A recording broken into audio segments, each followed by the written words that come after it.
누나야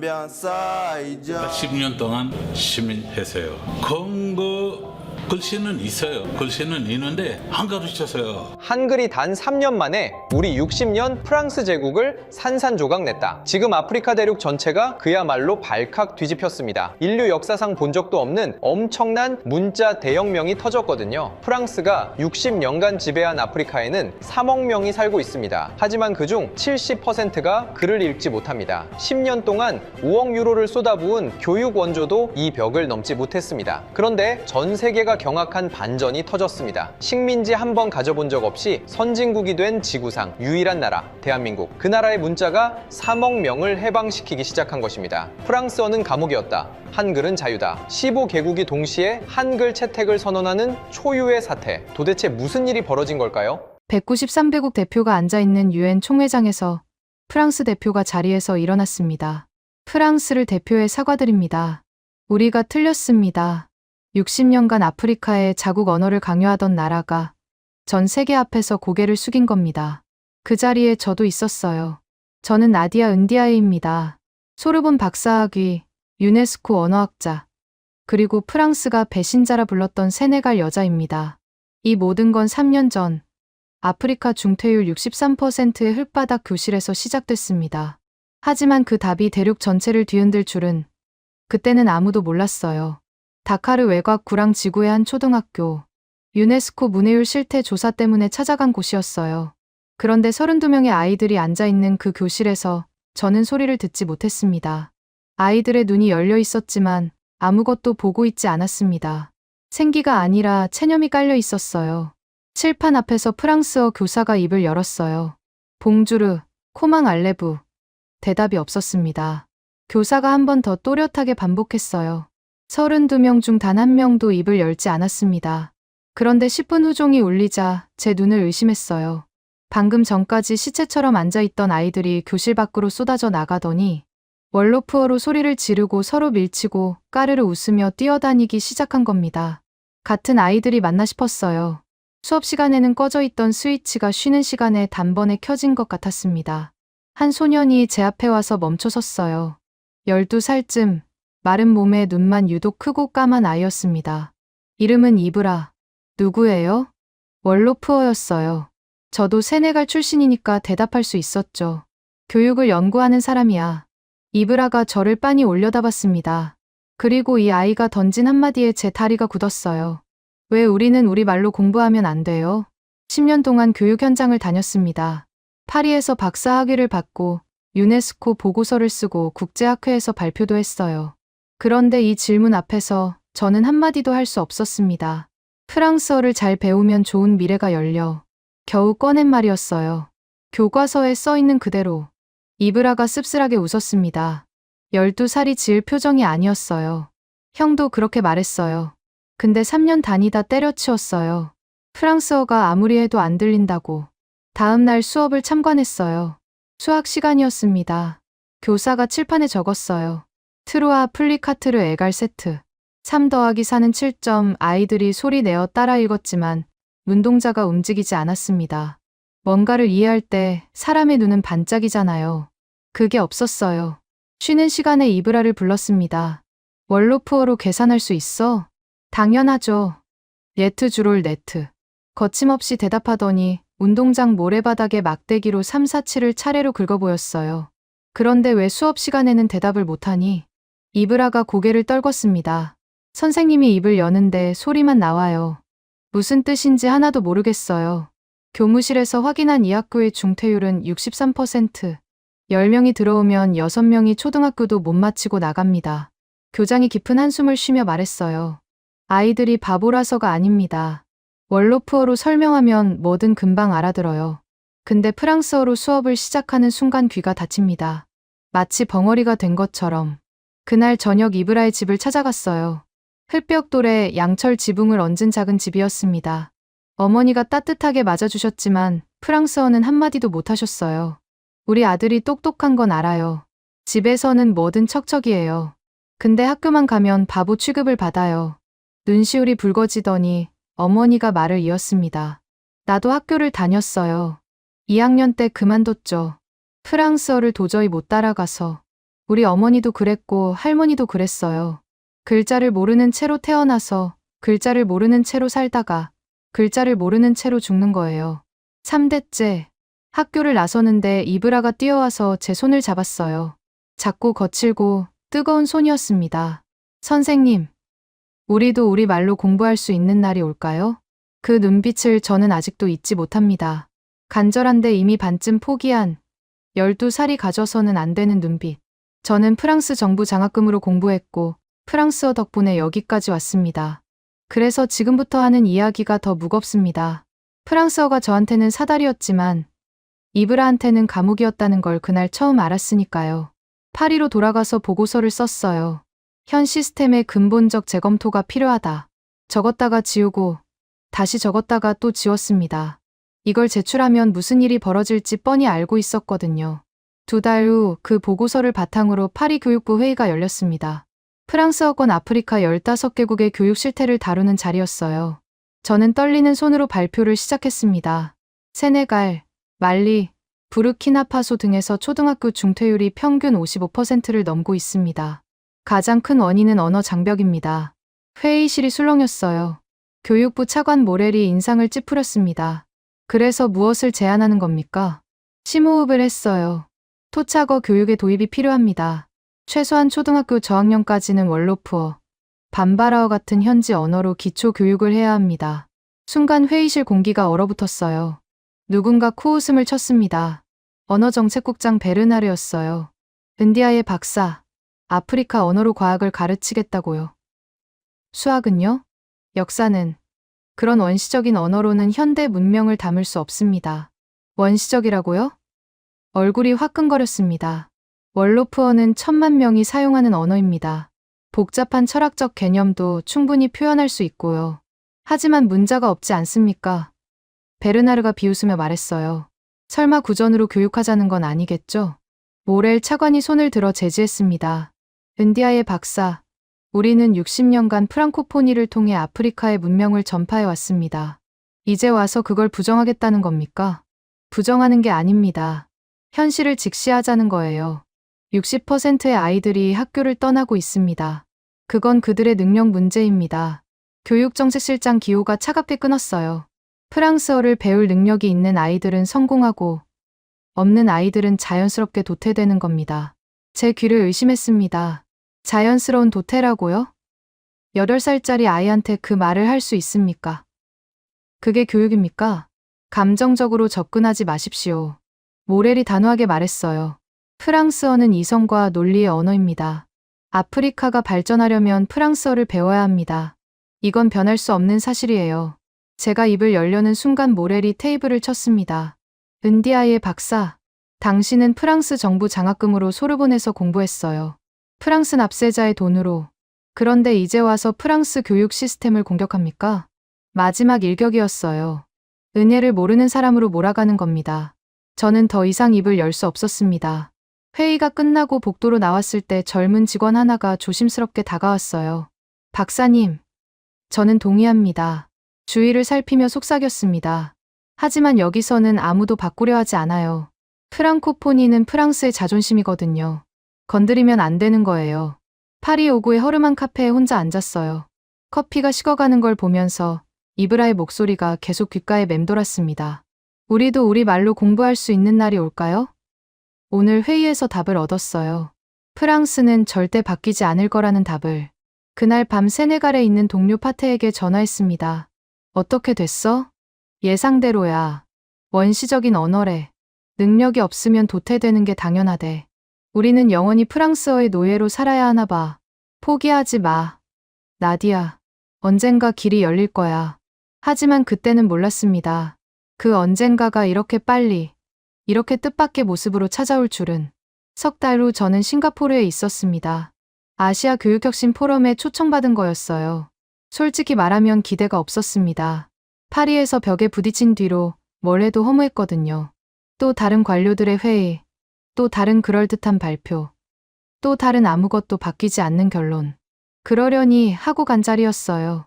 첫째 날은 일본의 로봇 교육이었고, 둘째 날은 중국의 온라인 학습 플랫폼이었습니다. 발표를 들으면서 계속 이브라 얼굴이 떠올랐어요. 전기도 안 들어오는 교실에서 태블릿이 무슨 소용인가. 인터넷이 뭔지도 모르는 아이들한테 온라인 교육이 무슨 의미가 있나. 아프리카의 현실과는 너무 동떨어진 이야기들이었습니다. 그런데 셋째 날 오후 사회자가 다음 발표자를 소개했어요. 한국 세종학당의 윤세랑 교수님입니다. 주제는 한글을 활용한 소수민족 언어 보존 프로젝트입니다. 한글. 저는 고개를 들었어요. 한국의 문자가 소수민족 언어와 도대체 무슨 관계가 있다는 걸까? 단상에 오른 윤세랑 교수는 50대 초반의 여성이었습니다. 화려하지 않은데 눈이 단단했어요. 차분한 목소리로 발표를 시작했습니다. 인도네시아에는 700개가 넘는 언어가 있습니다. 대부분 문자가 없죠. 로마자로 표기하려 해봤지만 한계가 있었습니다. 그래서 우리는 한글을 시도했습니다. 화면에 인도네시아 술라웨시 섬의 작은 마을 사진이 떴어요. 이곳은 찌아찌아족이 사는 마을입니다. 8만 명이 찌아찌아어를 쓰지만 문자가 없어서 언어가 소멸 위기에 놓여 있었죠. 다음 슬라이드에서 저는 몸을 앞으로 기울였습니다. 찌아찌아어를 한글로 표기한 교과서였어요. 동그라미와 막대기로 이루어진 낯선 글자들이 인도네시아 아이들의 말을 담고 있었습니다. 한글은 소리를 과학적으로 분석해서 만든 문자입니다. 어떤 언어의 발음이든 정확하게 표기할 수 있어요. 찌아찌아 아이들은 단 일주일 만에 한글로 자기 언어를 읽고 쓸 수 있게 되었습니다. 일주일. 심장이 뛰기 시작했어요. 동영상이 재생됐습니다. 인도네시아 아이들이 칠판에 한글을 쓰고 있었어요. 그런데 놀라운 건 그들이 쓰는 게 한국어가 아니라 자기네 말이라는 거였습니다. 한 아이가 환호했어요. 나 드디어 할머니 이름을 썼어. 자막이 있어서 알아들을 수 있었죠. 윤 교수가 설명을 이어갔습니다. 로마자로는 찌아찌아의 복잡한 발음을 표기할 수 없었습니다. 하지만 한글은 달랐어요. 혀의 위치, 입술의 모양, 소리의 높낮이까지 정확하게 담아낼 수 있었습니다. 저는 손을 들었어요. 잠깐만요. 왜 로마자는 안 되고 한글은 되는 거죠? 윤 교수가 미소를 지었습니다. 좋은 질문입니다. 로마자는 원래 라틴어를 위해 만들어진 문자예요. 다른 언어를 억지로 끼워 맞추다 보니 한계가 있죠. 하지만 한글은 처음부터 다른 목적으로 만들어졌습니다.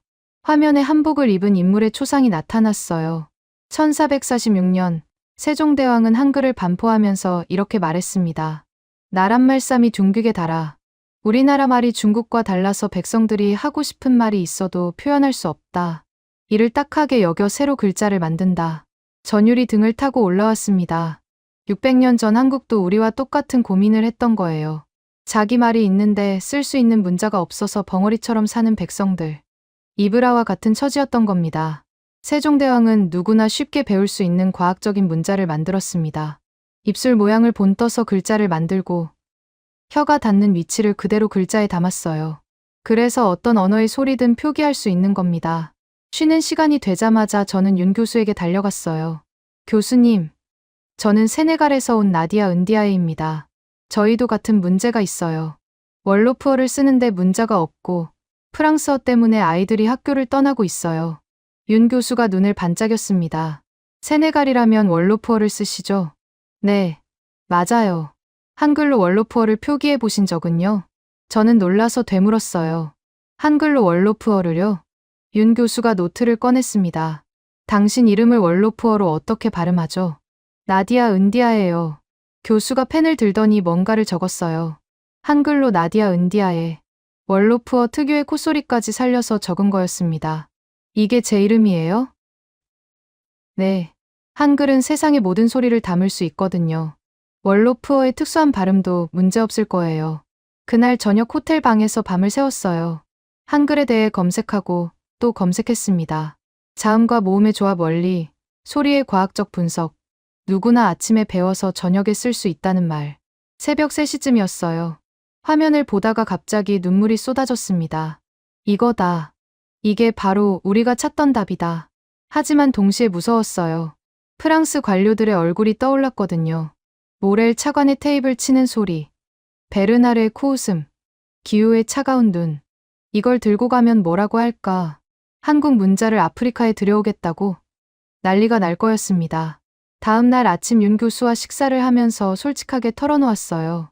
한글이 답인 건 알겠어요. 하지만 저항이 너무 클 거예요. 프랑스어의 기득권이 상상 이상으로 단단하거든요. 윤 교수가 조용히 말했습니다.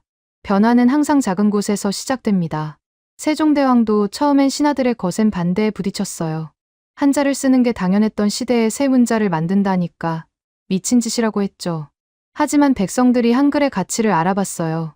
교수가 잠시 멈췄다가 말을 이었어요. 중요한 건 아이들이에요. 아이들이 행복하게 배울 수 있다면 그게 답 아닐까요? 공항으로 가는 길에 윤 교수가 작은 책자를 건네줬습니다. 한글 인문 교재예요. 월로푸어 표기에 한번 도전해보세요. 도움이 필요하면 언제든 연락하시고요. 비행기가 이륙하면서 창밖을 봤어요. 구름 아래로 도시의 불빛이 점점 작아지고 있었습니다. 손에는 윤 교수가 건네준 책자가 들려 있었고 머릿속에는 이브라의 얼굴이 떠올랐어요.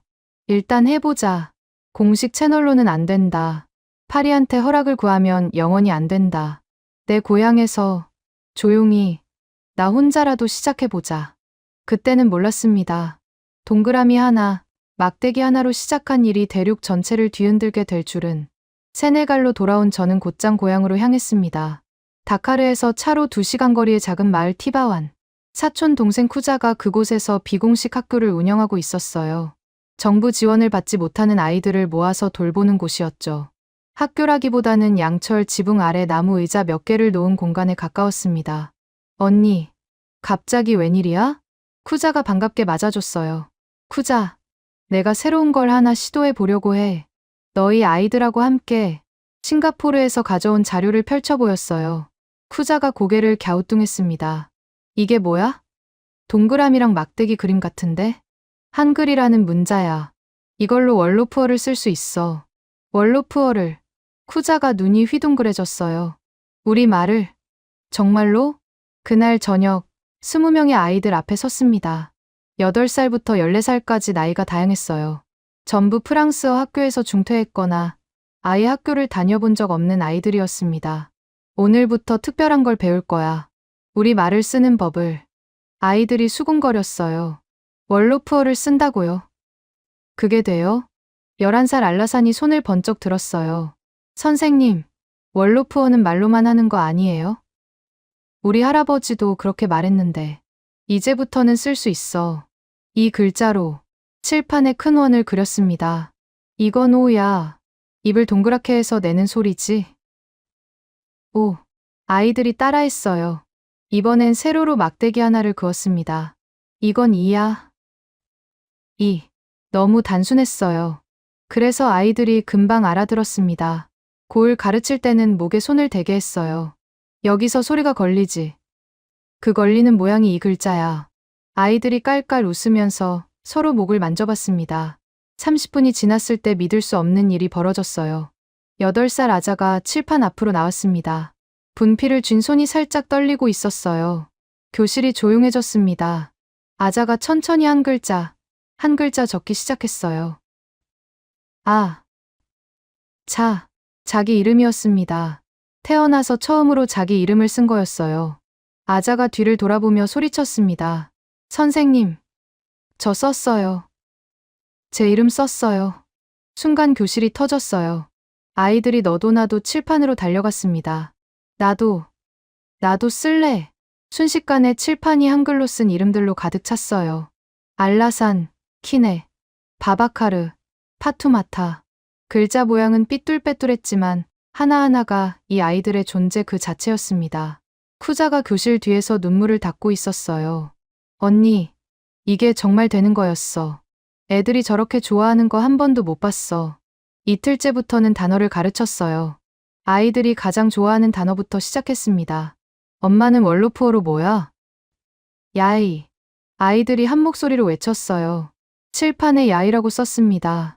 아이들이 따라 쓰면서 얼굴이 환해졌어요. 나흘째 되는 날, 아이들이 집에서 종이를 가져왔어요. 선생님, 엄마한테 보여줬더니 깜짝 놀랐어요. 아빠가 이걸 보고 울었어요. 우리 말을 글로 쓸 수 있다니 믿기지 않는다고. 알라산이 자랑스럽게 종이를 펼쳐 보였어요. 한글로 티바완이라고 적혀 있었습니다. 우리 마을 이름이었죠. 할머니한테 보여드렸더니요. 할머니가 이걸 들고 한참을 쳐다보셨어요. 그러다가 눈물을 흘리셨어요. 일주일째 문장 쓰기를 시도했습니다. 짧은 문장을 써볼 거야. 엄마 사랑해요. 월로프어로 뭐라고 하지? 야이 백은하라. 아이들이 합창했어요.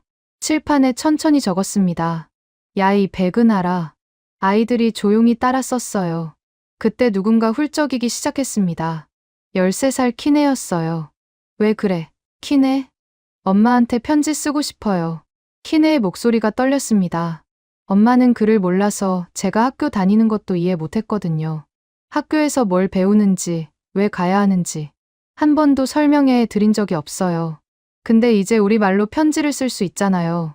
그날 저녁 아이들은 각자 한글로 쓴 편지를 들고 집으로 갔어요. 다음 날 아침 마을이 발칵 뒤집혔습니다. 부모들이 학교로 몰려왔어요. 이게 뭐예요? 우리 애가 쓴 거라고요. 한 어머니가 떨리는 손으로 편지를 들고 있었어요. 야이 백은하라. 알라산이 큰 소리로 읽어줬습니다. 엄마 사랑해요. 어머니가 아들을 끌어안았어요. 우리 아들이 우리말로 글을 쓰다니. 2주째 되는 날 12살 바바카르가 칠판 앞에 나와서 무언가를 쓰기 시작했어요. 짧은 이야기였습니다. 우리 마을에는 큰 바오밥 나무가 있어요. 할아버지 어렸을 때부터 있었대요. 나는 그 나무 밑에서 놀아요. 나무야 고마워. 쿠자와 저는 말을 잃었어요. 2주 전만 해도 글이라는 걸 몰랐던 아이가 이야기를 쓴 겁니다. 선생님, 더 배우고 싶어요. 할아버지가 들려주신 옛날 이야기도 쓰고 싶어요. 엄마가 불러주는 자장가도 쓸 수 있어요? 우리 마을 역사도요? 아이들의 눈이 반짝이고 있었어요. 구랑지구 교실에서 봤던 그 꺼진 눈이 아니었습니다. 단 2주 만에 아이들은 완전히 달라져 있었어요. 그날 밤 윤세랑 교수에게 메일을 보냈습니다. 교수님, 기적이 일어나고 있어요. 아이들이 자기 말로 세상을 표현하기 시작했어요. 이게 바로 세종대왕이 꿈꾸던 거겠죠. 하지만 보내기 버튼을 누르면서 불안이 밀려왔어요. 이 작은 불꽃이 계속 타오를 수 있을까? 아니면 누군가의 발에 밟혀 꺼져버리는 건 아닐까? 소문은 제가 생각한 것보다 훨씬 빨리 퍼지고 있었습니다. 그리고 제가 두려워하던 일이 정확히 벌어지기 시작했어요. 소문이 퍼지는 데는 2주면 충분했습니다. 먼저 찾아온 건 마을의 프랑스어 교사 쿨리발리였어요. 학교 앞에 딱 버티고 서서 저를 노려봤습니다. 나디야, 당신 지금 뭐 하는 거야? 애들을 망치려고 작정한 거요? 망친다니요? 아이들이 처음으로 글을 쓰고 있는데요. 그게 글이요? 이상한 그림 아니요? 프랑스어를 배워야 출세할 수 있는데 쓸데없는 짓 좀 그만하시오. 쿨리발리는 혀를 차며 돌아갔어요. 불쾌했지만 그 정도는 견딜 수 있었습니다. 진짜 문제는 그 다음이었어요. 같은 주 금요일, 다카르에서 검은 승용차 2대가 마을에 들어왔습니다. 교육부 감독관과 프랑스어 교사협회 회장 은디아이. 은디아이는 프랑스에서 유학한 엘리트였어요. 양복을 빳빳하게 차려입고 마을 흙길을 걸어오는 모습이 이 동네와 전혀 어울리지 않았습니다. 나디아, 은디아에 당신이 아이들에게 정체불명의 문자를 가르치고 있다는 보고를 받았소. 정체불명이 아니라 한글입니다. 아이들이 월로프어를 읽고 쓸 수 있게 해주는 문자예요. 감독관이 끼어들었어요. 은디아의 박사, 당신의 행위는 불법입니다. 허가받지 않은 교육 과정을 운영하고 있어요. 즉시 중단하지 않으면 법적 조치를 취하겠습니다. 쿠자가 나섰어요. 여기는 정식 학교가 아니에요. 아이들을 돌보는 곳일 뿐이에요. 교육행위는 형태를 불문하고 교육부의 감독 대상입니다. 은디아이가 한 발 더 나왔어요. 차가운 눈으로 저를 쏘아보며 말했습니다. 더 큰 문제는 이겁니다. 당신이 아시아의 문자를 퍼뜨리고 있다는 거요. 프랑스어를 버리고 아시아의 영혼을 팔았소? 영혼을 팔았다고요? 분노가 치밀었어요. 우리 아이들이 태어나서 처음으로 자기 이름을 쓰고 엄마한테 편지를 쓰고 있는데 그게 영혼을 판 겁니까? 프랑스어가 60년 동안 이 아이들한테 해준 게 뭡니까? 10명 중 6명을 학교에서 내쫓은 게 전부잖아요. 프랑스가 우리에게 준 문명을 거부하는 거 아니오? 60%를 문맹으로 만드는 게 문명입니까? 순간 정적이 흘렀어요. 은디아이의 얼굴이 붉어졌습니다. 당신 같은 사람 때문에 아프리카가 발전하지 못하는 거요. 그들이 떠난 후 쿠자가 걱정스럽게 말했어요. 언니, 정말 법적으로 문제되는 거 아니야? 모르겠어. 하지만 멈출 수는 없어. 그런데 진짜 시련은 그날 저녁에 찾아왔습니다. 대문 밖에서 익숙한 목소리가 들렸어요. 아버지, 큰오빠, 작은오빠, 셋 다 왔습니다. 아버지의 표정이 어두웠어요. 평소에 과묵한 분인데 그날따라 눈빛이 무거웠습니다. 나디야, 아버지가 입을 열었어요. 네가 우리 집안의 명예를 더럽히고 있다는 소문이 다카르까지 퍼졌다. 아버지, 우리는 3대째 프랑스어 교육을 받은 집안이다.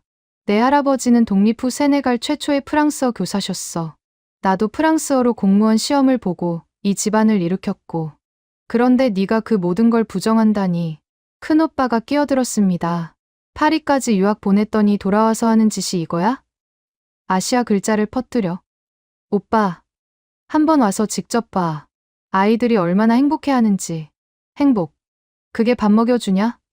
프랑스어 못하면 공무원도 의사도 변호사도 못 돼. 너도 잘 알잖아. 작은 오빠도 거들었어요. 누나, 제발 정신 차려. 사람들이 뭐라는 줄 알아? 은디아의 집안에서 배신자가 나왔다고 해. 배신자. 그 단어에 가슴이 쿵 내려앉았어요. 아버지가 자리에서 일어났습니다. 그리고 제 눈을 똑바로 보며 말했어요. 당장 그만둬라. 안 그러면 넌 더 이상 내 딸이 아니다. 공기가 얼어붙었어요. 아버지가 저런 말을 한 적은 한 번도 없었습니다. 목이 막혔지만 눈물을 삼키며 대답했어요. 아버지, 죄송해요. 하지만 저는 계속할 거예요. 아버지는 말없이 돌아섰어요. 오빠들도 뒤따라 나갔습니다. 대문이 닫히는 소리가 유독 크게 울렸어요. 혼자 남겨진 방에서 더 이상 참을 수가 없었습니다. 소리 죽여 울었어요. 가족한테까지 버림받다니. 다음 날은 더 힘들었습니다. 마을 사람들도 둘로 갈라졌어요. 일부는 저를 지지했지만 더 많은 사람들이 등을 돌렸습니다. 저 여자가 애들을 망치고 있어. 출세하려면 프랑스어를 배워야지. 아시아 글자가 뭔 소용이야. 부모들 중 일부가 아이들을 학교에 보내지 않았어요. 20명이던 학생이 12명으로 줄었습니다. 그런데 남은 아이들은 오히려 더 단단해졌어요. 알라산이 말했습니다. 선생님, 저희는 안 그만둘 거예요. 이제야 글을 쓸 수 있는데 왜 포기해요? 바바카르도 고개를 끄덕였어요. 저희 엄마가 그러는데요. 선생님이 용감한 사람이래요. 다들 반대해도 옳은 일을 하고 있다고. 일주일 후 프랑스 대사관에서 연락이 왔습니다. 문화참사관 르클레르가 저를 만나고 싶다고 했어요. 대사관의 번듯한 응접실. 르클레르는 정중하지만 단호했습니다. 은디아의 박사, 당신의 활동이 프랑스와 세네갈의 문화협력에 부정적 영향을 미치고 있습니다. 전 단지 아이들에게 모국어를 가르칠 뿐입니다. 프랑스어가 아닌 다른 문자로 말이죠. 르클레르가 서류를 꺼냈어요. 당신은 프랑스 정부 장학생이었습니다. 계약서를 기억하시죠? 프랑코포니의 가치를 확산하겠다고 서명했습니다. 그래서 교육을 못 받는 아이들을 방치하란 겁니까? 프랑스어를 가르치면 됩니다. 아이들이 프랑스어를 이해하지 못하니까 이러는 거잖아요. 르클레르가 차갑게 말했습니다. 그건 능력의 문제입니다. 은디아의 박사, 계속 이런 활동을 하신다면 불이익이 있을 겁니다. 프랑스와 관련된 모든 지원이 중단될 수도 있습니다. 대사관을 나오며 깊은 한숨을 내쉬었어요. 마을 교사한테 욕을 먹고, 교육부한테 불법이라 협박당하고, 프랑스어 교사협회장한테 배신자 소리를 듣고, 가족한테 버림받고, 프랑스 대사관한테 협박까지. 사방이 벽이었습니다. 어디를 봐도 내 편은 없었어요.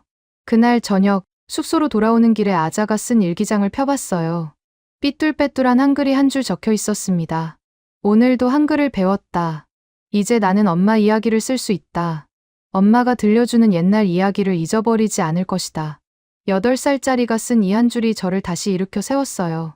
이 아이들을 위해서라도 멈출 수 없었습니다. 배신자라는 낙인, 가족의 절연, 국가의 압박, 전부 감당할 수 있었어요. 하지만 이 아이들의 반짝이는 눈을 끄는 건 감당할 수 없었습니다. 그런데 바로 그 다음 주, 제가 전혀 예상하지 못한 사람이 마을에 나타났어요. 금요일 오후였어요. 수업을 마치고 정리를 하는데 밖에서 낡은 자동차 한 대가 멈추는 소리가 들렸습니다. 문을 열고 나가보니 하얀 모자에 긴 가운을 입은 노인이 지팡이를 짚고 천천히 걸어오고 있었어요. 셰이크 은자이. 마을의 이맘이었습니다. 70대 중반, 이 지역에서 가장 존경받는 종교 지도자였죠. 그분이 직접 찾아왔다는 건 보통 일이 아니었어요. 심장이 쿵 내려앉았습니다. 종교 지도자까지 비난하러 온 건가? 이제 정말 끝인가? 나디야, 차 한잔하면서 이야기 좀 나누지. 목소리가 의외로 온화했어요. 플라스틱 의자 2개를 마주 놓고 앉았습니다. 쿠자가 아타야 차를 끓여왔어요. 민트향이 올라오는 동안 셰이크가 먼저 입을 열었습니다. 자네가 하는 일에 대해 많은 이야기를 들었네. 좋은 이야기는 아니었을 거예요. 그런 이야기도 있었지. 노인이 차를 한 모금 마셨어요. 하지만 내가 더 관심 있는 건 아이들의 변화야. 제가 고개를 들었습니다. 바바카르의 어머니가 모스크에 와서 울면서 기도했거든. 아들이 처음으로 알라의 이름을 썼다고. 그것도 우리 말로. 바바카르가요? 셰이크가 주머니에서 접힌 종이를 꺼냈어요. 한글이 적혀 있었습니다. 제가 읽었어요. 비스밀라히 라흐마니 라임. 자비로우시고 자애로우신 알라의 이름으로. 코란의 첫 구절이었습니다. 12살 바바카르가 한글로 쓴 거예요. 셰이크의 눈가가 촉촉해졌습니다. 40년간 아이들에게 코란을 가르쳤네. 그런데 대부분은 아랍어를 외우기만 할 뿐 뜻을 모르고 있었어. 그냥 소리를 따라 읽는 거지. 근데 이 아이는 우리말로 뜻을 쓴 거야. 이해하면서 쓴 거란 말이야. 노인이 그 종이를 한참 들여다봤어요. 이건 그냥 글자가 아니야. 이건 믿음을 이해하는 길이야. 가슴이 벅차올랐지만 동시에 걱정이 앞섰어요. 셰이크, 많은 사람들이 이걸 반대하고 있어요. 프랑스어가 아닌 다른 문자를 가르친다고. 셰이크가 고개를 천천히 저었습니다. 알라는 모든 언어를 존중하시네. 코란에도 나와 있지. 우리가 너희를 여러 민족과 부족으로 만든 것은 서로를 알게 하기 위함이라. 언어도 마찬가지야. 셰이크가 차를 내려놓고 제 눈을 똑바로 바라봤어요. 프랑스어도 좋은 언어야. 하지만 그것만이 유일한 길은 아니지. 우리 아이들이 우리 말로 지식을 얻고 신앙을 표현할 수 있다면 그게 진정한 교육 아니겠나? 저는 떨리는 목소리로 물었어요. 셰이크, 그러면 저를 도와주시는 건가요? 노인이 미소를 지었습니다. 이미 결정했네. 내일부터 모스크 교육관에서 한글 수업을 열어도 좋네. 모스크에서요? 정말로요? 그래. 그리고 내가 직접 배울 생각이야. 70이 넘었지만 배움의 나이가 어디 있겠나. 다음 날 아침, 모스크 교육관의 문이 열렸습니다. 저는 많아야 30명쯤 올 거라 생각했어요. 그런데 50명이 넘는 사람들이 몰려왔습니다. 아이들뿐만 아니라 어른들도 왔어요. 20대 청년부터 60대 할머니까지. 셰이크가 직접 앞에 서서 소개했습니다. 오늘부터 우리는 특별한 공부를 시작한다. 우리 말을 쓰는 법을 배울 것이다. 이것은 알라의 뜻에 어긋나지 않는다. 오히려 우리가 더 깊이 신앙을 이해하는 데 도움이 될 것이다. 종교 지도자의 한마디는 위력이 달랐어요. 그동안 저를 비난하던 사람들이 입을 닫았습니다. 첫 수업이 시작됐어요. 셰이크가 칠판 앞에 서서 한글 자음을 따라 쓰는 모습을 보는데 코끝이 찡했습니다. 70대의 손이 분필을 쥐고 천천히 고을 그렸어요. 이게 기억이구나. 입천장에 혀가 닿는 모양이라니. 정말 과학적이야. 다른 어른들도 진지하게 따라했어요. 특히 여성들의 참여가 인상적이었습니다. 평소에 교육 기회라고는 없던 어머니들이 눈을 빛내며 배웠어요. 40대 쿠디가 말했습니다. 프랑스어 학교는 엄두도 못 냈어요. 근데 이건 할 수 있을 것 같아요. 우리 말이니까. 일주일이 지나자 놀라운 일이 벌어졌어요. 금요 예배 시간에 셰이크가 한글로 쓴 코란 구절을 신도들 앞에 펼쳐 보인 겁니다. 보시오. 이것이 우리 말로 쓴 알파티아요. 이제 아이들은 무슨 뜻인지 알면서 기도할 수 있소. 신도들이 웅성거렸어요. 이게 가능한 일이었어? 우리 아이도 코란을 이해하면서 읽을 수 있겠네.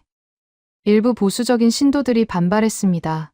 코란은 아랍어로만 읽어야 합니다. 셰이크가 차분하게 대답했어요. 원전은 물론 아랍어지. 하지만 뜻을 모르고 외우기만 하는 것보다 우리 말로 의미를 아는 게 더 중요하지 않겠소? 터키도 인도네시아도 자기 문자로 코란을 공부하오. 논리가 명확했어요. 반대 목소리는 점차 줄어들었습니다. 아이들의 변화는 더 놀라웠어요. 코란 수업에서 한글로 받아쓰기를 시작하니 이해도가 확 올라갔습니다. 이제 알았어요. 라흐만이 자비로운 분이라는 뜻이었구나. 10살 이브라임이 환호했어요. 40년간 소리로만 외우던 것을 이제야 뜻으로 이해한 거였습니다. 소문은 빠르게 퍼졌어요. 인근 마을에서 구경 오는 사람들이 생기더니 어느 날 이웃 마을 이맘 3명이 셰이크를 찾아왔어요. 셰이크, 우리도 이 방법을 배우고 싶소. 우리 마을 아이들도 신앙을 제대로 이해했으면 좋겠소. 셰이크가 저를 보며 말했어요. 나디아가 우리의 스승이오. 이분이 없었다면 불가능했을 일이지. 그 순간 저는 더 이상 배신자가 아니었어요. 종교 지도자가 인정한 교육자가 된 거였습니다. 어느 저녁 수업을 마치고 정리하는데 셰이크가 조용히 다가왔어요. 나디아. 네, 셰이크. 자네는 세종대왕의 정신을 이어받은 사람이야. 갑작스러운 말에 놀랐어요. 세종대왕을 아세요? 자네가 준 자료를 읽었지. 그분이 백성을 위해 문자를 만들었듯이 자네는 우리 백성에게 문자를 가져다 줬네. 과찬이세요, 셰이크. 노인이 고개를 저었어요. 아니야. 이건 시작일 뿐이네. 알라의 뜻이라면 이 불씨는 더 크게 번질 거야. 그 예언이 얼마나 정확했는지 저는 곧 알게 됩니다. 셰이크의 방패 아래서 작은 불꽃은 꺼지지 않았어요. 그리고 그 불꽃은 제가 상상하지 못한 사람들의 손으로 옮겨 붙기 시작했습니다. 셰이크의 지원 이후 분위기가 완전히 달라졌어요. 특히 놀라웠던 건 어머니들이었습니다. 매주 목요일 오후 모스크 교육관은 여성들로 가득 찼어요. 20대부터 60대까지 평생 글이라는 걸 몰랐던 어머니들이 한글을 배우러 온 겁니다. 처음엔 쭈뼛거리며 문 앞에서 서성이던 분들이 일주일, 2주일 지나면서 맨 앞줄에 앉기 시작했어요. 그 중에서도 가장 열정적인 사람은 45살의 마렘이었습니다. 시장에서 야채를 파는 상인이었어요. 새벽 4시에 일어나 시장에 나가고 해가 질 때쯤 장사를 마치고 그 피곤한 몸을 끌고 교육관에 왔습니다. 매일, 선생님, 저는 꼭 배워야 해요. 장사할 때마다 속았거든요. 숫자를 못 읽으니까. 마렘은 누구보다 집중했어요. 다른 사람들이 쉬는 시간에 떠들 때도 혼자 칠판을 빤히 쳐다보며 입 모양을 따라했습니다. 3주째 되는 날이었어요. 마렘이 떨리는 손으로 종이 위에 무언가를 썼습니다. 한 글자, 한 글자, 천천히. 사마야이 백은하라. 참마야. 내 아들아. 엄마가 사랑한다. 마렘이 펜을 놓더니 종이를 두 손으로 들어 올렸어요. 그리고 울기 시작했습니다. 45년 인생에서 처음 쓴 문장이었어요. 선생님. 제가 정말 쓴 거예요. 주변의 여성들도 눈물을 닦았어요. 마렘이 흐느끼며 말했습니다. 20년 전에 아들을 다카르로 보냈어요. 공부시키려고. 그 뒤로 소식이 끊겼어요. 편지를 보내고 싶어도 쓸 수가 없었고 누가 보내줘도 읽을 수가 없었어요. 아들이 보낸 편지가 집에 3통 있는데 뭐라고 쓴 건지 20년째 몰라요. 마렘은 그 종이를 가슴에 꼭 안았어요. 이제라도 아들한테 편지를 보낼 거예요. 엄마도 이제 글을 안다고. 다음 주 마렘이 교육관에 뛰어들어왔어요. 손에 편지 한 장을 들고 선생님, 아들이 답장을 보냈어요. 편지는 프랑스어로 쓰여 있었습니다. 하지만 맨 아래에 한글이 적혀 있었어요. 삐뚤삐뚤한 글씨로. 야이 내 크나 도구나. 엄마, 정말 놀랐어요. 아들이 다카르에서 한글을 찾아 배운 거였어요. 엄마가 보낸 편지를 보고 자기도 배워서 한글로 답장을 쓴 겁니다. 엄마가 글을 쓰다니. 저도 한글을 배워서 엄마랑 편지할게요. 마렘이 그 편지를 가슴에 대고 오열했어요. 20년 만에 아들과 같은 글자로 대화한 거였습니다. 이 이야기가 퍼지면서 시장 여성들이 줄줄이 몰려왔어요. 나도 아들한테 편지 쓰고 싶어. 딸한테도 쓸 수 있어? 장부도 쓸 수 있을까? 특히 시장 상인 여성들이 적극적이었어요. 그동안 숫자를 몰라 얼마나 손해를 봤는지 모른다면서 한글 숫자부터 배우기 시작했죠. 2달 후 시장에 변화가 나타났어요. 한글 간판이 하나 둘 걸리기 시작한 겁니다. 마렘의 신선한 야채, 쿠디의 양품점, 아와의 옷가게. 처음엔 지나가던 사람들이 고개를 갸웃거렸어요. 저게 뭐야? 이상한 그림 아니야? 마렘이 당당하게 대답했습니다. 내가 쓴 우리 가게 이름이야. 이제 나도 글을 안다고. 여성들이 서로 한글로 메모를 주고받기 시작했어요.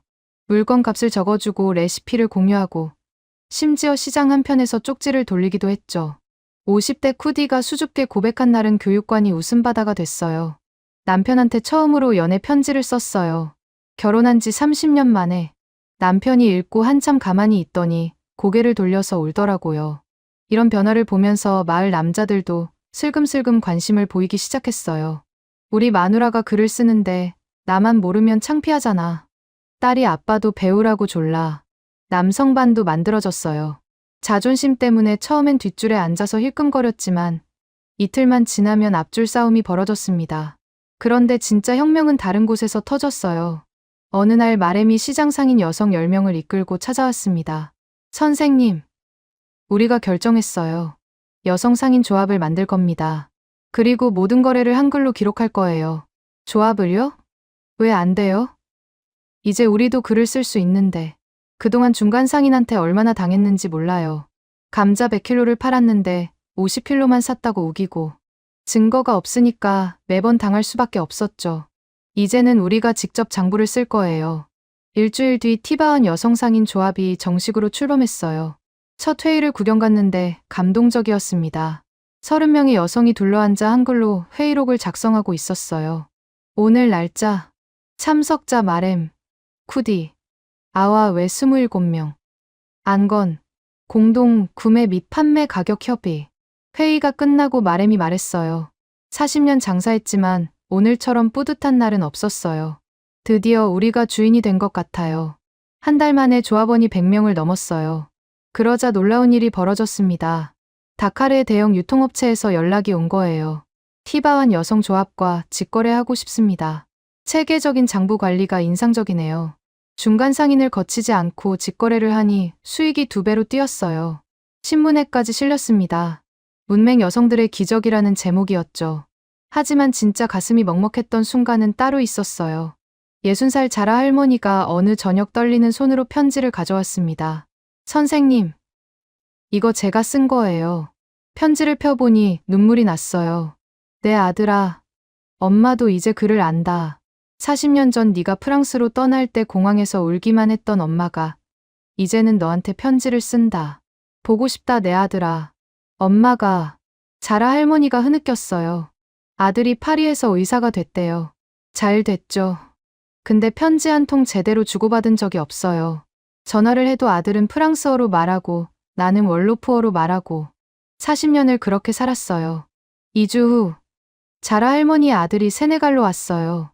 공항에서 어머니를 만난 그가 한글로 쓴 편지를 펼쳐 읽더니 그 자리에서 무릎을 꿇었다고 합니다. 엄마, 미안해요. 엄마가 글을 모른다고, 무식하다고, 마음 한편에서 부끄러워했던 제가 부끄러워요. 이 이야기를 전해 들었을 때 저는 한동안 아무 말도 할 수 없었어요. 어느 날 마렘이 폭탄 선언을 했습니다. 우리가 마을 회의에 참석하겠어요. 이제 우리도 회의록을 읽을 수 있으니까요. 마을 회의는 전통적으로 남자들만의 자리였어요. 남자들이 당황했죠. 여자들이 무슨 회의야? 셰이크가 나섰습니다. 글을 아는 사람이라면 누구든 참여할 권리가 있어. 첫 번째 여성 참여 마을 회의. 마렘이 자리에서 일어나 발언했어요. 시장 환경 개선에 대해 제안하고 싶습니다. 여기 제가 작성한 보고서가 있어요. 한글로 깔끔하게 정리된 보고서를 보고 남자들 입이 벌어졌어요. 이걸 정말 당신들이 만든 거요? 네. 우리가 직접 조사하고 정리했어요. 이제 우리도 할 수 있어요. 프랑스어 교사 쿨리발리가 또 나타났어요. 이게 다 그 한글 때문이야. 여자들이 버릇 없어졌어. 쿠디가 한 발짝도 물러서지 않고 맞받았습니다. 버릇 없어진 게 아니라 깨어난 거예요. 프랑스어는 우리를 가두는 감옥이었어요. 한글은 우리를 자유롭게 했고요. 이제 우리는 돌아가지 않아요. 쿨리발리는 아무 말 없이 돌아섰습니다. 그날 밤 여성들이 모여서 작은 잔치를 벌였어요. 마렘이 일어나서 말했습니다. 1년 전만 해도 우리는 까막눈이었어요. 글자라는 걸 몰랐어요. 누가 서류를 내밀면 무조건 엄지 도장을 찍었죠. 무슨 내용인지도 모르면서. 하지만 이제는 달라요. 우리가 쓴 글로 장부를 만들고 계약서를 읽고 세상과 대화하고 있어요. 누군가 노래를 부르기 시작했어요. 전통 월로프 가락의 가사를 바꿔서 부른 노래였습니다. 한글, 고마워. 우리에게 빛을 주었네. 이제 우리도 쓸 수 있어. 우리 마음, 우리 생각을. 여성들이 하나 둘 따라 부르며 손뼉을 치고 춤을 추기 시작했어요. 모닥불 앞에서 노래하고 웃고 우는 그 모습을 보며 생각했어요. 이게 바로 세종대왕이 꿈꾸던 모습 아닐까. 모든 사람이 자유롭게 자기 생각을 표현하는 세상. 다음 날 아침, 전혀 예상하지 못한 소식이 날아왔어요. 세네갈 대통령이 우리 마을을 방문한다는 겁니다. 대통령 방문 소식에 마을이 발칵 뒤집혔어요. 공식 일정은 아니었습니다. 누군가 우리 이야기를 전했고 대통령이 직접 확인하고 싶어 한다는 거였어요.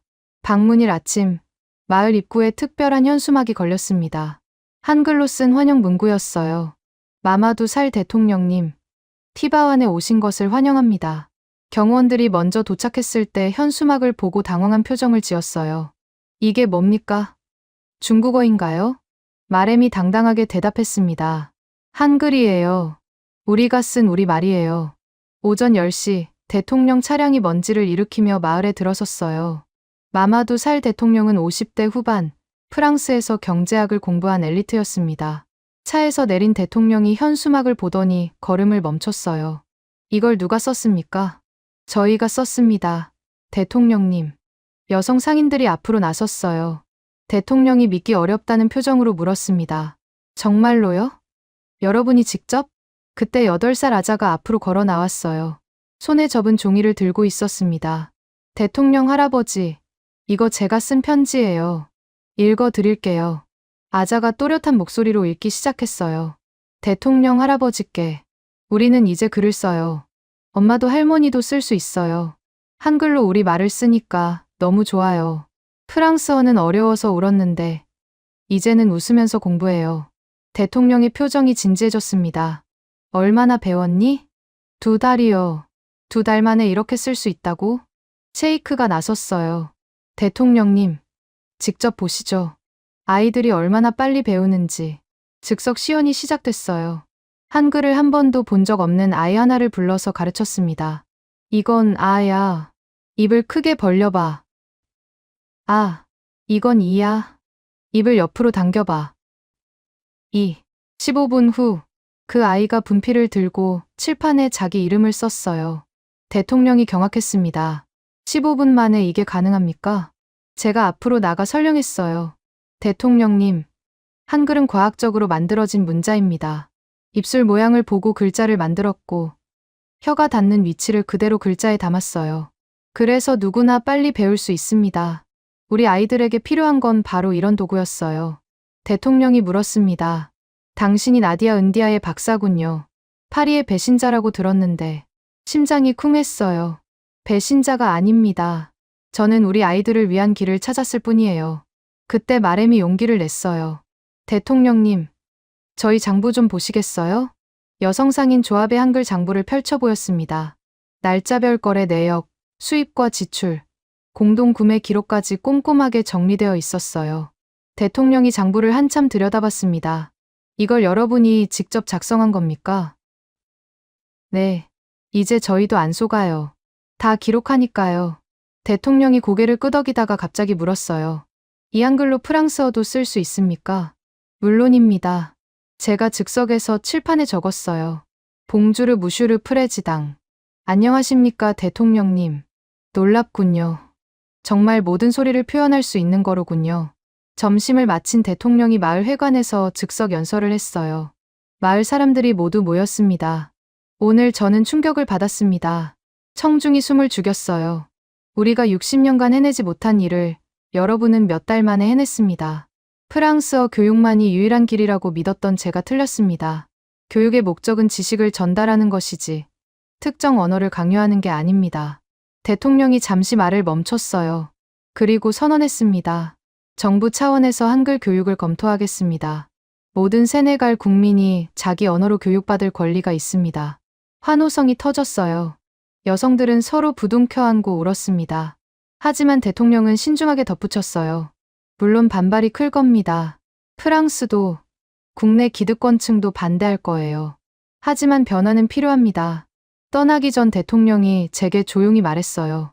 은디아의 박사, 당신은 판도라의 상자를 열었습니다. 이제 돌이킬 수 없어요. 후회하지 않습니다. 대통령님, 저도 그래요. 이게 옳은 길이라면 함께 가야죠. 대통령이 떠나자 언론이 몰려들었어요. 정말 대통령이 한글 교육을 지지했나요? 문맹 퇴치의 새로운 해법이라고요? 하룻밤 사이에 티바와는 전국적인 관심사가 됐어요. 그리고 다음 날 예상대로 폭풍이 몰아쳤습니다. 프랑스 대사가 긴급 성명을 발표했어요. 세네갈과 프랑스의 특별한 관계를 해치는 어떤 시도도 용납할 수 없다. 국내 프랑스어 엘리트들도 들고 일어났습니다. 대통령이 포퓰리즘에 굴복했다. 아시아 문자로 아프리카의 정체성을 훼손하려 하는가. 프랑스어 교사 1만 명이 거리로 나왔어요. 우리 일자리를 빼앗지 마라. 한글은 문화 제국주의다. 시위대 일부는 제 사진을 불태웠습니다. 배신자 나디아라고 쓴 피켓과 함께 TV를 보면서 손이 떨렸어요. 내 얼굴이 불에 타고 있었습니다. 하지만 민중의 반응은 정반대였어요. 전국 각지에서 요청이 쏟아졌습니다. 우리 마을에도 한글 선생님을 보내주세요. 우리 아이들도 배우게 해주세요. 시골 지역, 도시 빈민가, 어디서든 같은 목소리가 올라왔어요. 더 놀라운 건 이웃 나라들의 반응이었습니다.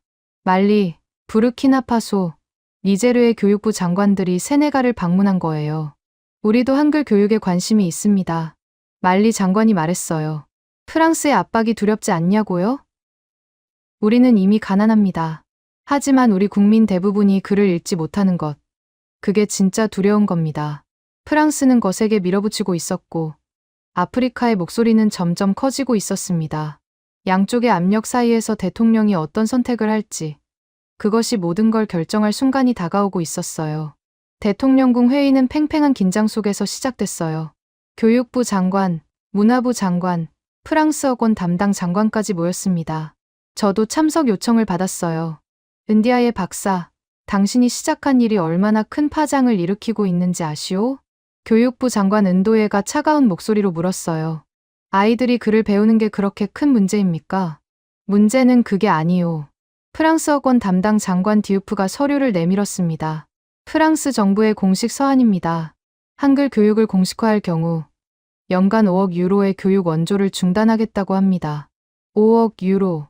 세네갈 교육 예산의 30%였어요. 회의실이 무거워졌습니다.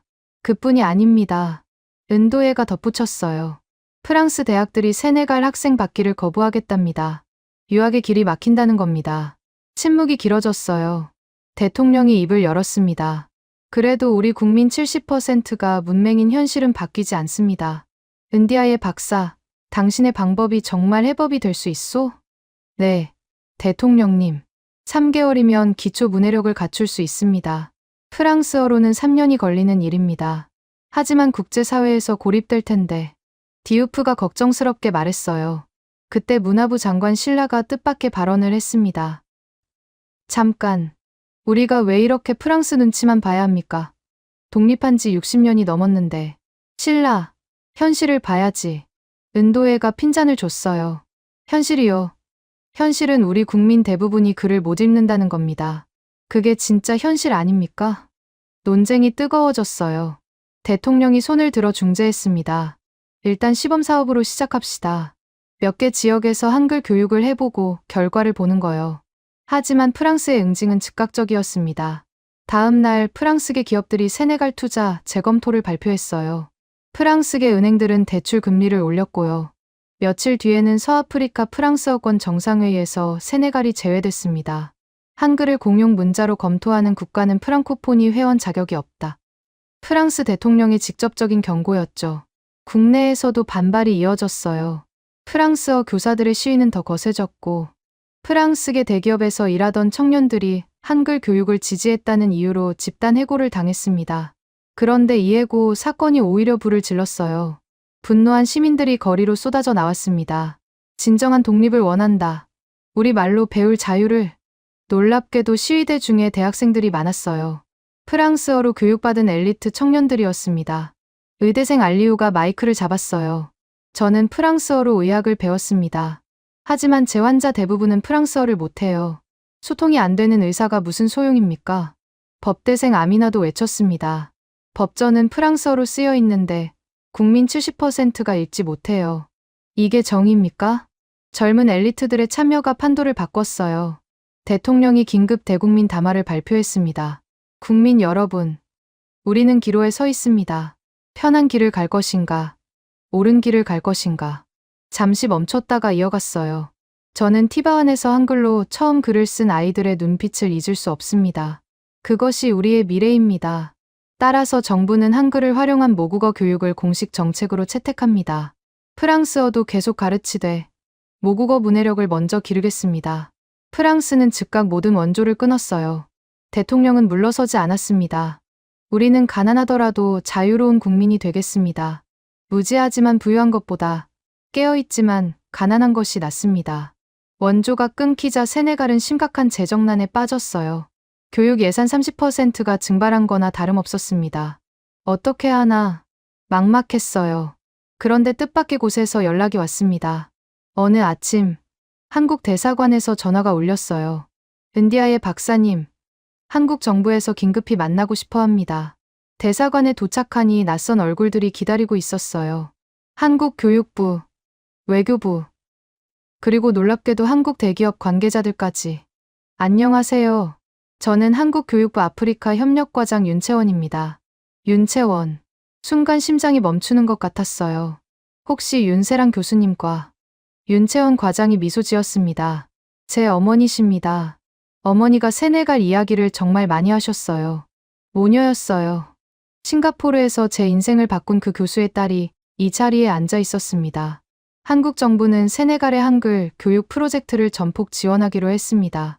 정말인가요? 왜 우리를 돕는 거죠?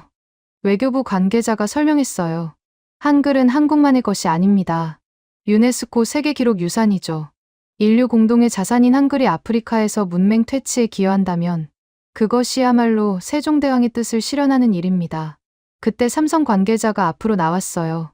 저희는 한글 교육용 태블릿 10만 대를 지원하겠습니다. 전원과 인터넷이 없는 지역에서도 쓸 수 있는 특별 제작품입니다. LG 관계자가 이어받았어요. 저희는 태양광 충전 시스템을 제공하겠습니다. 아프리카 어디서든 디지털 교육이 가능하도록요. 네이버에서는 더 파격적인 제안이 나왔습니다. 저희가 개발한 인공지능 번역 시스템을 무상 제공하겠습니다. 월로프어, 플라워 등 세네갈의 모든 언어를 한글로 표기하고 번역할 수 있습니다. 카카오에서는 한글 메신저를 만들었어요. 카카오톡 세네갈, 월로프어를 한글로 주고받을 수 있는 앱이었습니다. 눈물이 났어요. 프랑스는 우리를 버렸는데 지구 반대편의 나라가 손을 내밀어 준 거였습니다. 왜 이렇게까지 도와주시는 건가요? 윤채원 과장이 따뜻하게 말했어요. 한국도 한때 문맹률이 80%였습니다. 하지만 한글 덕분에 빠르게 교육할 수 있었죠. 그 경험을 나누고 싶습니다. 일주일 후 한국교원대학교에서 자원봉사 교사 100명이 도착했어요. 인천공항을 떠나기 전 한 교사가 인터뷰한 게 뉴스에 나왔습니다. 세종대왕이 만든 한글이 600년 후 아프리카에서 쓰인다니 가슴이 벅찹니다. 이것이야말로 진정한 한류 아닌가요? 그중 가장 인상적인 사람은 65살의 은퇴 교사 정복래 선생이었어요. 40년간 한국에서 한글을 가르쳤어요. 이제는 세계에 한글을 전하고 싶어서 왔습니다. 정복래 선생은 특히 어른들 교육에 탁월했어요. 한글은 나이 들어서 배워도 쉬워요. 세종대왕이 그렇게 만드셨거든요. 청년 교사 한도윤 씨의 이야기는 특히 유명해졌어요. 말라리아에 걸려 누워있으면서도 병상에서 교재를 만들었거든요. 아이들하고 약속했어요. 내일 세 글자 배우기로 했는데 약속을 깨면 안 되잖아요. 이런 모습에 세네갈 사람들이 변하기 시작했어요. 한국 사람들은 진짜로 우리를 돕고 싶어 하는구나. 프랑스 사람들과는 달라. 그들은 우리를 존중해. 한국 대통령이 세네갈을 방문했을 때는 역사적인 순간이었습니다. 공항에서 아이들이 한글로 쓴 환영 피켓을 들고 있었어요. 환영합니다, 한국 대통령님. 한글 고맙습니다. 한국 대통령이 아이들을 한 명 한 명 안아주며 눈물을 닦았어요. 세종대왕께서 보셨다면 정말 기뻐하셨을 겁니다. 정상회담에서 한국 대통령이 파격적인 제안을 했습니다. 앞으로 10년간 매년 1억 달러를 한글 교육에 지원하겠습니다.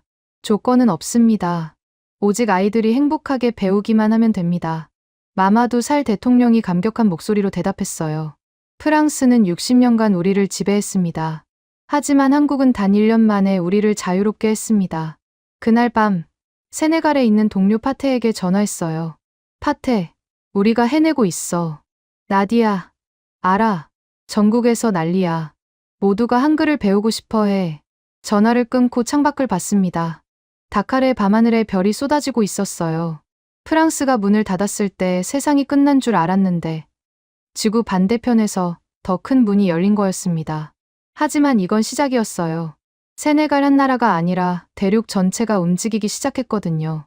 세네갈의 소식은 국경을 넘어 서아프리카 전역으로 퍼져나갔어요. 가장 먼저 반응한 건 이웃나라 말리였습니다. 말리 교육부 장관 케이타가 직접 다카르로 날아왔어요. 우리도 한글을 도입하고 싶소. 반바라어를 한글로 쓸 수 있다니. 직접 확인하고 싶소. 저는 케이타 장관을 티바안으로 안내했어요. 한글 수업을 참관한 장관은 의자에서 벌떡 일어났습니다. 10살 파투마타가 칠판에 반바라어로 한글을 쓰고 있었거든요. 말리에서 온 손님을 위해 아이들이 준비한 문장이었어요. 이카 말리라보 네카 누만. 당신은 말리에서 왔고 우리는 당신을 사랑합니다. 케이타 장관의 눈에서 눈물이 흘렀어요. 우리 말이 글자가 됐구나. 일주일 후 말리 의회는 만장일치로 한글 교육 도입을 결의했습니다. 프랑스가 뭐라 하든 상관없다. 우리 아이들의 미래가 더 중요하다. 부르키나파소는 더 적극적이었어요. 수도 와가두구에 대규모 한글 교육센터를 세운 겁니다. 개소식에 참석했을 때 놀라운 광경을 봤어요. 1000명이 넘는 사람들이 모여서 한글로 국가를 쓰고 있었습니다. 디탕바 파소, 우리의 조국, 모국어로 쓴 국가를 보며 사람들이 울었어요. 독립 후 60년 만에 처음이야. 우리 말로 국가를 쓰다니. 가나의 변화는 더 극적이었습니다. 가나는 영어권 국가였지만 인구 70%가 트위어를 사용하고 있었거든요. 가나 대통령이 직접 선언했어요. 영어도 중요하지만 먼저 우리 언어를 읽고 쓸 수 있어야 한다. 한글이 그 다리가 되어줄 것이다. 6개월이 지났을 때 역사적인 일이 벌어졌습니다. 아프리카 연합 교육장관 회의에서 한글을 아프리카 토착어 표기를 위한 공식 문자로 인정한다는 결정이 내려진 거예요. 54개 회원국 중 35개국이 찬성. 프랑스와 일부 아랍 국가가 반대했지만 대세를 막지 못했습니다. 이집트 대표가 반대 연설을 했어요. 아랍 문자로도 충분히 가능하다. 왜 아시아 문자를 써야 하는가? 그때 르완다 대표가 일어섰습니다. 우리는 식민지 시대에 강요받은 문자가 아닌 우리가 선택한 문자를 원합니다. 한글은 누구도 강요하지 않았어요. 우리가 선택한 겁니다. 박수가 터져나왔어요. 나이지리아의 참여는 결정적이었습니다. 2억 인구의 거대 국가가 움직이자 판도가 완전히 바뀌었어요. 나이지리아는 독특한 접근을 했습니다. 하우사어, 요르바어, 이그보어 등 주요 언어별로 한글 표기법을 따로 개발한 거예요. 하나의 문자로 300개 언어를 쓸 수 있다. 나이지리아 교육부의 슬로건이었죠. 라고스의 빈민가에서 일어난 일은 특히 가슴이 먹먹했어요. 쓰레기 더미에서 폐품을 줍던 12살 에마누엘이 한글을 배우기 시작한 겁니다. 이 아이의 이야기가 전 세계 언론에 보도됐어요. 이제 저도 꿈을 쓸 수 있어요.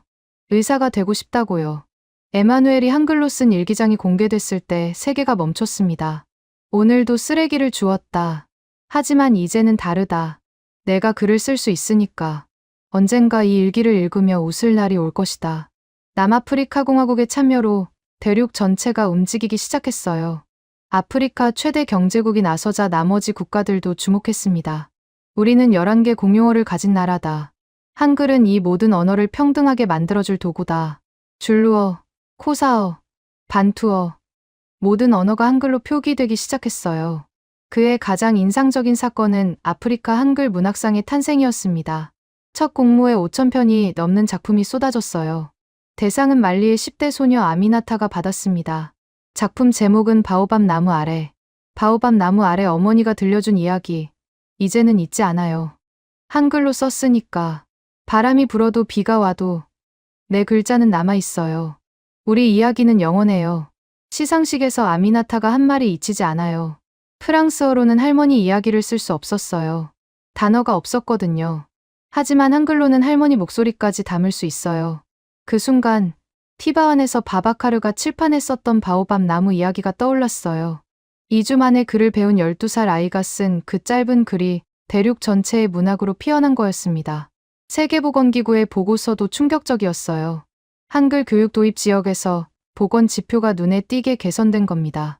사람들이 약 복용법과 위생 수칙을 읽을 수 있게 되면서 질병 예방률이 올라간 거였어요. 문맹 퇴치가 건강까지 바꾼 겁니다. 경제 효과도 뚜렷했어요.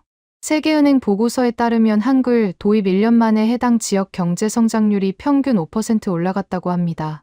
빌 게이츠가 세네갈을 방문했을 때 한 말이 화제가 됐어요. 마이크로소프트가 20년간 하려던 일을 한글이 2년 만에 해냈습니다. 이것이야말로 진정한 혁신입니다. 그 자리에서 10억 달러 지원을 약속했죠. 하지만 가장 큰 변화는 숫자가 아니었어요. 사람들의 눈빛이 달라졌습니다. 더 이상 고개를 숙이지 않았어요. 서류 앞에서 움츠리지 않았어요. 글을 읽고 쓸 수 있다는 것. 그게 사람을 이렇게까지 바꾸는 거였습니다. 80살 투마니 할머니의 말이 모든 걸 대변해요. 평생 남한테 의지했어요. 서류에 뭐가 적혔는지 몰라서 시키는 대로 도장만 찍었죠. 이제는 혼자서 읽어요. 늙어서라도 사람이 된 것 같아요. 2년 만에 아프리카 15개국에서 1억 명이 한글로 읽고 쓸 수 있게 됐어요. 유네스코는 이것을 21세기 최대의 교육혁명이라고 불렀습니다. 프랑스 르몽드지조차 인정했어요. 우리가 60년간 실패한 일을 한국의 작은 문자가 해냈다. 이제 인정할 때다. 아프리카는 스스로의 길을 찾았다. 그리고 마침내 그날이 왔어요. 193개국 앞에 설 날이. 뉴욕. UN 본부. 193개국 대표들이 앉아있는 총회장. 연단 위에 제가 서 있었습니다. 다리가 떨렸어요. 하지만 제 뒤에는 더 특별한 사람들이 있었습니다. 티바완에서 온 아이들이었어요. 오늘 저는 한 언어학자가 아닌 기적의 증인으로 이 자리에 섰습니다. 제 목소리가 회의장에 울려 퍼졌어요. 3년 전 세네갈의 작은 마을에서 20명의 아이들과 시작한 일이 이제 1억 명의 삶을 바꿨습니다. 화면에 통계가 나타났어요. 15개국 한글 교육 도입, 1억 명 기초 문해력 획득, 문맹률 70%에서 25%로 감소, 여성 문해율 300% 증가. 숫자만으로는 설명할 수 없습니다. 그래서 직접 들어보시겠습니다. 한글이 바꾼 삶의 목소리를. 첫 번째는 우간다에서 온 14살 아샤였어요. 마이크 앞에 선 아샤가 입을 열었습니다. 안녕하세요. 한국어였어요. 회의장이 술렁였습니다. 아샤가 영어로 이어갔어요. 저는 우간다의 아샤입니다. 3년 전 저는 이름도 쓸 수 없었어요. 학교에 간 적이 없었거든요. 하지만 한글을 만나고 모든 게 바뀌었습니다. 아샤가 태블릿을 들어 보였어요. 화면에 한글로 빼곡히 쓴 일기가 있었습니다. 이건 제가 쓴 일기예요. 우간다 내전으로 잃어버린 가족 이야기를 썼어요. 이제 저는 작가가 되고 싶어요. 우리의 아픔과 희망을 세계에 전하고 싶어요. 아샤가 마지막으로 한글로 쓴 문장을 읽었습니다. 미래는 그를 아는 자의 것이다. 이제 우리도 미래를 쓸 수 있다. 박수가 터졌어요. 몇몇 대표들이 안경을 벗고 눈을 닦았습니다. 두 번째는 마렘이었어요. 티바완 시장에서 야채를 팔던 그 마렘. 이제는 100명을 고용한 농산물 유통회사 대표가 된 마렘이었습니다. 저는 45살에 처음 글을 배웠습니다. 시장에서 야채를 팔던 문맹 여성이었죠. 마렘이 장부를 꺼내 보였어요. 한글로 장부를 쓰기 시작하면서 제 인생이 바뀌었어요. 더 이상 속지 않았고 직거래를 시작했고 사업이 커졌습니다. 마렘의 다음 말에 회의장이 조용해졌어요. 하지만 제일 기쁜 건 따로 있어요. 딸들한테 당당한 엄마가 됐다는 거예요. 이제 딸들 숙제도 봐줄 수 있거든요. 세 번째 순서는 특별한 영상이었어요. 화면이 15개로 나뉘었습니다. 세네갈, 말리, 부르키나파소, 가나, 나이지리아. 15개국 아이들이 화상으로 동시에 연결된 거였어요. 모두가 한글로 쓴 종이를 들고 있었습니다. 세네갈 아이들이 시작했어요. 우리는 말리 아이들이 이었습니다. 이제 부르키나파소 아이들, 글을 나이지리아 아이들, 쓸 수, 가나 아이들 있습니다. 그리고 15개국 아이들이 동시에 외쳤어요. 감사합니다 한글, 감사합니다 세종대왕. 한국 대표석에서 흐느끼는 소리가 들렸어요. 한국 대사가 고개를 숙이고 울고 있었습니다. 저도 눈물을 참을 수 없었어요. 하지만 연설을 마쳐야 했습니다. 이것은 단순한 문자 교육이 아니었습니다. 인간 존엄성의 회복이었습니다. 프랑스어나 영어를 거치지 않고 이제 아프리카는 자기 언어로 지식을 만들고 있습니다. 그때 프랑스 대표가 손을 들었어요. 회의장에 긴장이 흘렀습니다. 파리에서 제게 배은망덕하다고 했던 그 나라. 무슨 말이 나올까 긴장했어요. 프랑스를 대표해 사과드립니다. 회의장이 얼어붙었어요. 우리가 틀렸습니다. 언어는 지배의 도구가 아닌 소통의 도구여야 합니다. 프랑스 대표가 자리에서 일어나 한국 대표에게 걸어가 악수를 청했어요. 역사적인 화해의 순간이었습니다. 파리 회의실에서 원시적인 언어라고 비웃던 나라가 193개국 앞에서 고개를 숙인 겁니다. 미국 대표가 발언했어요. 미국은 아프리카 한글 교육에 50억 달러를 지원하겠습니다. 중국, 일본, 유럽 각국이 앞다퉈 지원을 약속했습니다. 그런데 가장 감동적인 순간은 따로 있었어요. 유엔 사무총장이 일어났습니다. 오늘 우리는 역사를 목격했습니다. 작은 문자 하나가 대륙을 바꾼 것을. 잠시 말을 멈췄다가 선언했어요. 유엔은 10월 9일 한글날을 세계 한글의 날로 지정합니다. 모든 인류가 읽고 쓸 권리를 기억하는 날로. 환호성이 폭발했어요. 한국 대표단은 서로 부둥켜 안고 울었습니다. 아프리카 대표들이 자리에서 일어나 박수를 쳤어요. 15개국 아이들이 화면 너머에서 소리를 질렀습니다. 연설을 마치고 내려오는데 각국 대표들이 줄을 서서 기다리고 있었어요. 우리나라에도 와주세요. 소수민족 언어 보존에 한글을 쓰고 싶습니다. 인도 대표가 말했어요. 베트남 대표도 관심을 보였습니다. 우리도 산간 지역 소수민족 교육에 한글을 도입하고 싶습니다. 심지어 프랑스 대표도 다가왔어요. 프랑스 내 이민자들의 모국어 교육에 한글을 활용하는 걸 검토하고 있습니다. 세계가 한글을 향해 손을 뻗기 시작한 거였어요. 그날 밤 호텔 방에서 창밖을 봤습니다. 뉴욕의 빌딩 숲 사이로 별이 보였어요. 같은 별을 아프리카의 아이들도 올려다보고 있겠죠. 이제 그 아이들은 별을 보며 시를 쓸 수 있어요.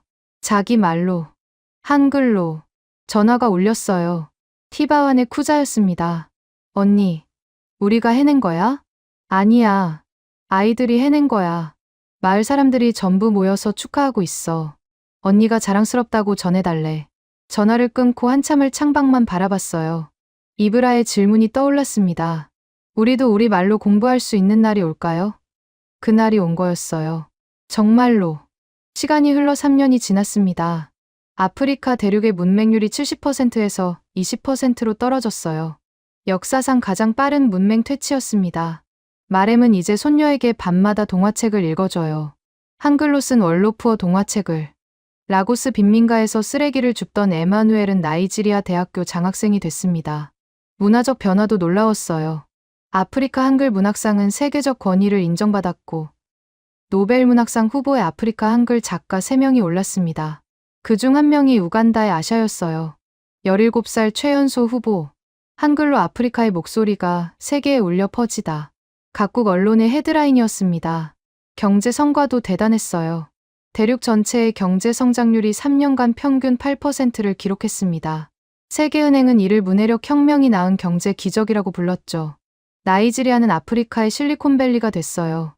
한글 코딩 교육을 받은 청년들이 스타트업을 세워 세계 시장에 진출했습니다.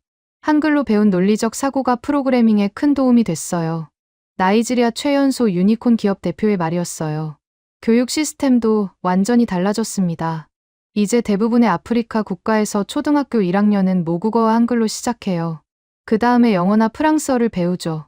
순서를 바꾼 것만으로 중퇴율이 80% 줄었습니다. 프랑스의 변화도 인상적이었어요. 프랑스 대통령이 세네갈을 방문했을 때 한글로 쓴 연설문을 준비해 왔더라고요. 나는 세네갈을 사랑합니다. 한글로 쓴 종이를 들고 연단에 섰습니다. 과거를 반성합니다. 이제 프랑스도 배우겠습니다. 모든 언어와 문자는 평등합니다. 파리 회의실에서 원시적인 언어라고 비웃던 나라가 한글로 사과를 쓴 거였어요. 한국과 아프리카의 관계는 혈맹이 됐습니다. 한아프리카 한글 연대가 출범했고 매년 수만 명이 오가고 있어요. 특히 감동적인 건 한글 할머니 봉사단이었습니다. 한국의 은퇴 교사 할머니들이 아프리카로 건너가서 아프리카 할머니들에게 한글을 가르치는 프로그램이에요. 같은 할머니끼리 통하는 게 있어요. 75살에 봉사를 시작한 김영자 할머니의 말이었어요. 자라 할머니와 김영자 할머니가 나란히 앉아 한글을 쓰는 사진은 전 세계 언론에 실렸습니다. 서울대 의대 수석 합격자가 세네갈 출신이라는 소식이 전해졌을 때 한국도 놀랐어요. 한글로 기초를 닦았기에 가능했습니다. 그 학생의 말이었죠. 가장 뿌듯한 순간은 따로 있었어요. 셰이크 은자이가 노벨 평화상을 받은 겁니다. 종교와 언어의 장벽을 넘어 교육 평등을 실현한 공로였어요. 수상 연설에서 셰이크는 말했습니다. 한글은 단순한 문자가 아니었습니다. 그것은 희망이었고 평등이었고 자유였습니다. 그리고 깜짝 발표를 했어요. 상금 전액을 세종대왕 아프리카 교육재단 설립에 기부합니다. 저도 작은 영예를 얻었어요. 유네스코 교육혁신상을 받았거든요. 하지만 진짜 주인공은 제가 아닙니다. 시상식에서 저는 이렇게 말했어요. 저는 단지 다리를 놓았을 뿐입니다. 그 다리를 건넌 건 아프리카의 아이들과 어머니들이었어요. 그리고 마지막으로 가장 개인적인 이야기를 할게요. 저는 결혼했어요. 상대는 인도네시아에서 온 언어학자였습니다. 한글로 찌아찌아어를 보존하는 프로젝트를 함께 하다가 사랑에 빠졌어요. 한글이 맺어준 인연이었죠. 결혼식에는 전 세계에서 손님이 왔어요. 한국에서 온 윤세랑 교수님, 세네갈 대통령, 셰이크 은자이, 심지어 프랑스 교육부 장관까지. 하지만 가장 특별한 손님은 티바완의 아이들이었어요. 그들이 준비한 축가는 한글로 쓴 노래였습니다. 선생님 고맙습니다. 한글을 가르쳐 주셔서. 이제 우리도 써요. 사랑한다는 말을. 모두가 울었어요. 월로프 한글 사전도 완성됐습니다. 1만 단어가 수록된 방대한 사전이에요. 편찬자는 다름 아닌 이브라였습니다. 왜 우리는 우리 말로 공부할 수 없어요? 라고 물었던 그 12살. 소년이 대학 교수가 돼서 사전을 만든 거예요. 이제 우리 언어는 영원히 사라지지 않을 겁니다. 한글로 기록됐으니까요. 알라산도 변했어요. 유명 작가가 됐습니다. 첫 소설 제목이 한글이 준 선물이었어요. 그 안에 이런 구절이 있었습니다. 우리는 프랑스어로 생각하고 영어로 꿈꿨다. 하지만 이제 우리는 우리 말로 생각하고 한글로 쓴다. 비로소 우리는 우리가 됐다. 오늘도 저는 티바완 학교에 갑니다. 이제는 번듯한 건물이 됐지만 그 첫 수업의 감동은 여전해요. 선생님, 오늘은 뭘 배워요? 아이들의 반짝이는 눈빛을 보면 확신합니다. 이것이 시작일 뿐이라고. 한글이 만들어갈 더 큰 기적이 기다리고 있다고.